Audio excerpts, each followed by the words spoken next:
They say betrayal cuts deepest when it comes from someone you trust. And let me tell you, those words aren't just a quote you scroll past on some screen. They're the truth carved into my skin. If you've ever been stabbed in the back by someone you'd take a bullet for, then you'll understand what I'm about to say. My name is Michael Reed, and this is the story of how the man I called my closest friend tried to destroy me, and how I made sure he never got the chance again. When you look back, betrayal never starts with a knife. It starts with a smile, a laugh over drinks, a handshake after sealing a deal, a pat on the back that feels like loyalty, but hides a snake beneath it. That's how it started with Jason. He wasn't just my best friend, he was family. Or so I thought. We built everything together, our business, our reputation, our futures. People used to joke that where you saw Michael, you saw Jason. And I believed that bond was unbreakable. But trust is fragile. And once it breaks, you don't just lose a friend, you lose a part of yourself.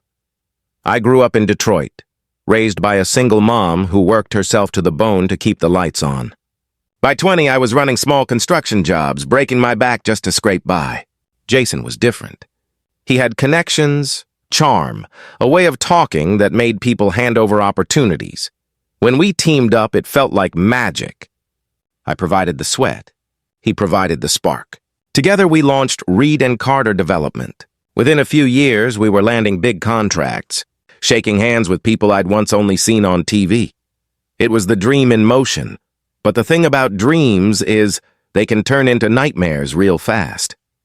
The first signs were subtle. A few invoices that didn't add up.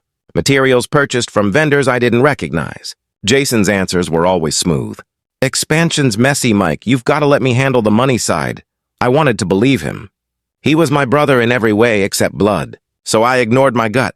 I let him steer while I kept my head down, working job sites, managing crews, making sure the work spoke louder than rumors. But behind the scenes, Jason wasn't building us up. He was hollowing us out. The day the truth hit me, it crushed me. I got a call from the bank. Accounts were empty. Loans I never signed were piling up in my name. When I confronted Jason, he didn't even look surprised. "You weren't built for this level," he said calmly, as if he was doing me a favor. "I was just making sure we survived." He had forged my signature, drained our accounts, and tied me to debts that could bury me. And the worst part? He said it like I should thank him. That was the night something in me snapped. Revenge isn't rage. Rage blinds you. Real revenge is patience, its silence sharpened into a blade. I didn't go to the cops. Men like Jason don't just scam money, they buy people. If I went public too soon, I'd be buried before I could speak. So I played along, I smiled. I shook his hand. I let him think I was broken, but at night, I dug. I traced every wire transfer, copied every false invoice, built a file so thick it could bury him anywhere. Jason thought he was untouchable. I was going to prove him wrong. His weaknesses were clear. He craved attention, lived for luxury, and never turned down a drink. I used them all. First, I leaked whispers, anonymous tips to journalists, quiet nudges to clients. Nothing direct, just enough to plant doubt. Then I started disrupting his empire from within. Shipments delayed, crews quitting, contracts slipping through his fingers. And with every loss, his temper flared. Investors began walking away. His perfect smile started to crack. The final move was simple. I delivered my file, not to the police, but to the men Jason owed money to. Men who didn't call lawyers when debts went unpaid. They called enforcers. The last time I saw Jason, he was stumbling out of a bar, drenched in rain, eyes wild with panic. He spotted me across the street and froze.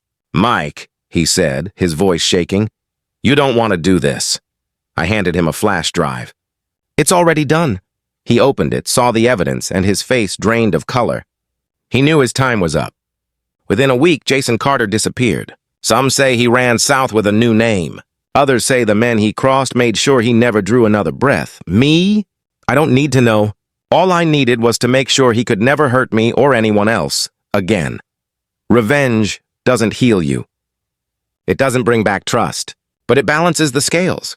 And sometimes that's enough. These days, I keep things simple. Small jobs, honest work. I don't chase skyscrapers or city contracts anymore. I don't need them, because I learned the hardest truth of all. Betrayal doesn't come from enemies. It comes from the ones you die for. And when they take everything from you, the only thing left is the patience to take it back, piece by piece. And I did.